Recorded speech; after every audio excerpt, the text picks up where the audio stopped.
வணக்கம். இந்த வீடியோவில் நேற்றுக்கு நம்ம என்ன டிஸ்கஸ் பண்ணோம், இன்றைக்கி மார்க்கெட் எப்படி பிஹேவ் ஆனிச்சு, நம்ம ஏதாவது ட்ரேட் எடுத்தோம்னா என்ன ரீசனிங், ப்ளஸ் நாளைக்கு ட்ரேடிங் எப்படி இருக்கும் எல்லாத்தையுமே குவிக்காக பார்த்துடலாம். மார்க்கெட் நம்ம நேற்றுக்கு என்ன டிஸ்கஸ் பண்ணோம்னா, இந்த சப்ளைலேருந்தோ நம்மளுக்கு ரிஜெக்ஷன்ஸ் கிடச்சிச்சின்னா நம்ம போட்டு இறங்கலாம். இங்கேருந்து டேரெக்டாக நம்மளுக்கு கீழே போச்சுன்னா நம்ம எதுவுமே செய்ய முடியாது. இந்த டிமாண்ட்லேருந்து எனக்கு ரிஜெக்ஷன் கன்ஃபர்மேஷன்ஸ் கிடச்சிச்சின்னா நம்ம கால் இறங்கலாம். ப்ளஸ் இங்கே ஒரு லிக்விடிட்டி பாயிண்ட் இருக்குது. எல்லா பாயிண்ட்ஸுமே நேற்றுக்கு வீடியோவில் சொல்லியிருந்தேன். இன்றைக்கி மார்க்கெட் கொஞ்சம் கேப் அப்பில் ஓப்பன் ஆகிட்டு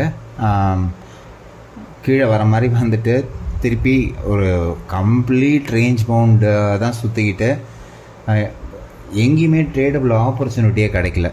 ஏன் கிடைக்கல? ஃபர்ஸ்ட் ஆஃப் ஆல் நீங்கள் கேட்கலாம், இன்றைக்கி ஓப்பன் ஆனோடனே இது சப்ளையா அப்படின்னு கேட்டிங்கன்னா கிடையாது.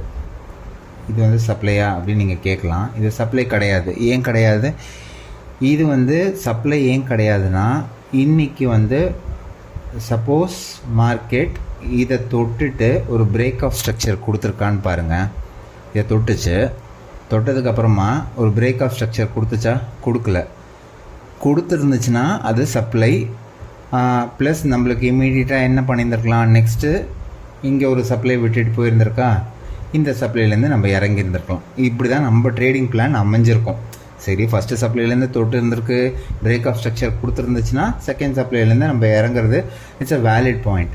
ஆனால் மார்க்கெட் இந்த சப்ளையும் உடச்சிட்டு மேலே போயிட்டு ரியாக்ஷன் பண்ண வேண்டிய இடத்துலேருந்து பண்ணாமல் எங்கேருந்தோ பிளைண்டாக ஒரு ஃபால் கொடுத்தாங்க. கடைசியில் எங்கேருந்து ஃபால் ஆச்சு? இது மேனிப்புலேஷனா இல்லைனா மந்த்லி எக்ஸ்பைரினால செல்லிங் ப்ரெஷராக எனக்கு தெரியல. நான் ட்ரேட் பண்ணல இன்றைக்கி. ஏன்னா எனக்கு ஒரு செட் ஆஃப் க்ரைட்டீரியாஸ் இருக்குது. நம்ம இப்படி தான் ட்ரேட் பண்ண போகிறோம் அப்படின்னாக்க அந்த ரூல்ஸ் ஃபாலோ பண்ணி தான் ஆகணும். அந்த ரூல்ஸ் ஃபாலோ பண்ணாமல் நான் பிளைண்டாக ட்ரேட் பண்ண மாட்டேன். நீங்கள் பண்ணியிருந்தீங்கன்னா உங்களோட ட்ரேடிங் எக்ஸ்பீரியன்ஸ் இன்றைக்கி எப்படி இருந்துச்சு, எவ்வளோ ப்ராஃபிட் பார்த்தீங்க, எவ்வளோ லாஸ் பார்த்தீங்க, எந்த ரீசனிங்கில் ட்ரேட் பண்ணிங்க அப்படிங்கிறது கமெண்ட்டில் சொல்லுங்கள். நானும் பார்த்து தெரிஞ்சுக்கிறேன். ஸோ எனிவேஸ், நாளைக்கு மார்க்கெட் எப்படி மூவ் ஆகும் அப்படின்னு பார்க்கலாம். SGX நிஃப்டி ஒரு பெரிய கேப் அப் காமிக்குது. இதில் கிராஃப் பார்த்தீங்கனாலே தெரியும். 3:30க்கு நம்மளுக்கு க்ளோசிங் டைமில் SGX நிஃப்டியோட வேல்யூ 25,886 கிட்டே இருந்தது. இப்போ ஆல்மோஸ்ட் 200 பாயிண்ட்ஸ் கிட்ட கேப் அப்பில் காமிக்கிறாங்க. இந்த கேப் அப் ரீசனிங் எதனால், யூஎஸில் வர நியூஸ்னால, இன்ஃப்ளேஷன் நியூஸ்னாலையா, என்ன ஏதுங்கிற ரீசன் நான் இன்னும் ஃபுல்லாக டீட்டெயிலாக பார்க்கல.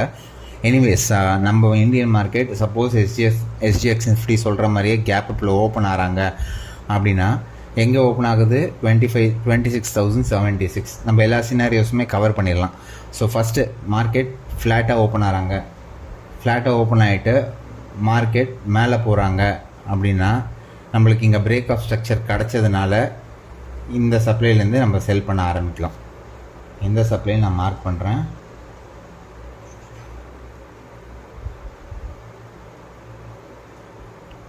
இந்த சப்ளையில் வரும்போதே நம்ம 1 மினிட்டில் ஒரு கன்ஃபர்மேஷன் பார்த்துட்டு இந்த சப்ளைலேருந்து செல் பண்ணலாம். கன்ஃபர்மேஷன் பேட்டர்ன் உங்களுக்கு ஆல்ரெடி தெரியும் எப்படி இருக்கும் அப்படின்னு சொல்லிட்டு. அப் ட்ரெண்டில் வர மார்க்கெட்டு எனக்கு ஒரு லோவர் லோ ஃபார்ம் பண்ணாக்க சப்ளைலேருந்து நான் திருப்பி வைப்பேன். இந்த பெஸ்ட்டு ட்ரேட் அப்படின்னாக்க இதை தான் சொல்லுவேன். ஃப்ளாட்டாக ஓப்பன் ஆகிட்டு மேலே போயிட்டு இங்கேருந்து எனக்கு ரிஜெக்ஷன்ஸ் கொடுத்தாங்கன்னா இன்னியோட லோவஸ்ட் பாயிண்ட், அதுவும் லிக்விடிட்டியும் ஆல்மோஸ்ட் சேம் தான், கொஞ்சம் ஏர்லியராகவே நான் க்ளோஸ் பண்ண பார்ப்பேன். ஏன்னா இங்கேருந்து எப்படி வேணால் ரியாக்ட் ஆகலாம் மார்க்கெட். அப்படிங்கிறதுனால 25,870 அந்த ரேஞ்சிலேயே, 860, 875, 65 அந்த ரேஞ்சிலேயே நான் க்ளோஸ் பண்ண பார்ப்பேன் ட்ரேடை. இது மார்க்கெட் ஃப்ளாட்டாக ஓப்பன் ஆகிட்டு மேலே போனாங்க அப்படின்னாக்க. Okay, scenario number 1. Scenario number 2, market கீழே வராங்க. கீழே வந்துட்டு எனக்கு இந்த டிமாண்ட்லேருந்து ஒரு பாசிட்டிவ் ரியாக்ஷன் கொடுக்குறாங்க அப்படின்னா நான் மார்க்கெட்டை காலில் தான் ட்ரை பண்ணுவேன். நல்லா தெரிஞ்சுக்குங்க, கீழே வர மார்க்கெட்டு இந்த டிமாண்ட்லேருந்து எனக்கு பாசிட்டிவ் ரியாக்ஷன் ஃபார்ம் பண்ண லோவஸ்ட் பாயிண்ட்லேருந்து திருப்பி இன்னொரு தடவை கிளியராக வரைகிறேன். இது 1 மினிட் இல்லை 2 மினிட்ஸில் எனக்கு இந்த மாதிரி ஒரு கன்ஃபர்மேஷன் கொடுத்தாங்கன்னா நான் காலில் இறங்குவேன். புரியுதுங்களா? டார்கெட்ஸ் இன்றைக்கி அந்த சப்ளை ஜோன் வரைக்குமாவது எடுத்துகிட்டு போகலாம். இதுவுமே நம்மளுக்கு 834 to 26,000 ஆல்மோஸ்ட் 150 பாயிண்ட்ஸ் மூவ் தாராளமாக கிடைக்கும். ஸோ இது ஃப்ளாட்டாக ஓப்பன் ஆகிட்டு கீழே வந்தாங்கனாக்க, கேப் டவுன் ஓப்பன் ஆனாங்கனாக்க எனக்கு இதே தான். எவ்வளோ தூரம் கேப் டவுன் ஓப்பன் ஆகிறாங்கங்கிறது முக்கியம்.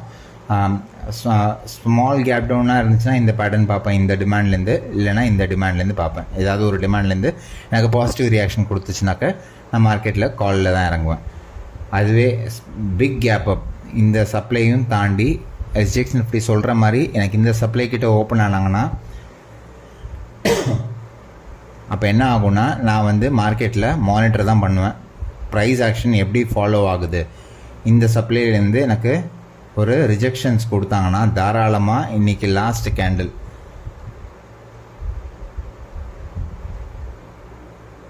இந்த கேண்டில் வந்து எனக்கு டிமாண்டாக ஆக்ட் ஆகிறதுக்கு சான்ஸ் இருக்குது. ஸோ என்னோடய டார்கெட்ஸ் நான் இங்கே புக் பண்ண ஆரம்பிச்சிடுவேன். இந்த ரியாக்ஷன் எனக்கு கிடச்சிச்சின்னா மட்டும்தான் நான் புட்டில் இறங்குவேன். இந்த ரியாக்ஷன் எனக்கு கிடைக்காம மார்க்கெட்டை மேலே போயிட்டே இருக்காங்க அப்படின்னா இந்த சப்ளைலேருந்தும் ஒரு தடவை ட்ரை பண்ணுவேன், ரியாக்ஷன் கிடைக்குதா அப்படின்னு சொல்லிட்டு பார்ப்பேன். இங்கே கிடச்சிச்சினாலும் நான் புட்டில் தான் இறங்க பார்ப்பேன். இதையும் மீறி மேலே போயிட்டே இருக்காங்க அப்படின்னா நாளைக்கு நான் ட்ரேட் அவாய்ட் பண்ணிடுவேன். இன்றைக்கி எப்படி ட்ரேட் அவாய்ட் பண்ணாமோ நாளைக்கும் அதே மாதிரி ட்ரேட் அவாய்ட் பண்ணிவிடுவேன். வீடியோ ஷார்ட்டாக வைக்கிறேன். Just a small recap. ஃப்ளாட்டாக ஓப்பன் ஆகிட்டு கீழே வந்துச்சுன்னா இந்த டிமாண்ட்லேருந்து இல்லை இந்த டிமாண்ட்லேருந்து நம்மளுக்கு கன்ஃபர்மேஷன் கிடச்சிச்சின்னா கால். ஃப்ளாட்டாக ஓப்பன் ஆகிட்டு மேலே போகும்போது இந்த சப்ளை இல்லை இந்த சப்ளை இல்லை இந்த சப்ளை, இந்த 3 சப்ளைலேருந்தும் ஏதாவது ஒரு சப்ளைலேருந்து ரிஜெக்ஷன்ஸ் கிடச்சிச்சின்னா நம்ம புட்டு இறங்க போகிறோம். ரொம்ப பெரிய கேப் அப்பில் இருந்துச்சுன்னா இந்த சப்ளைலேருந்து நம்மளுக்கு ரிஜெக்ஷன்ஸ் கிடச்சிச்சின்னா புட் தான் இறங்க போகிறோம். இது எய்தர் திஸ் ஆர் திஸ். ரொம்ப பெரிய கேப் அப் ஓப்பன் ஆகிட்டு மார்க்கெட் மேலேயே போயிட்டு இருந்தாங்கன்னா அவாய்ட். அவ்வளோதான். வீடியோ பிடிச்சிருந்துச்சுன்னா கமெண்ட் பண்ணுங்கள், லைக் பண்ணுங்கள், ஷேர் பண்ணுங்கள். Thank you so much.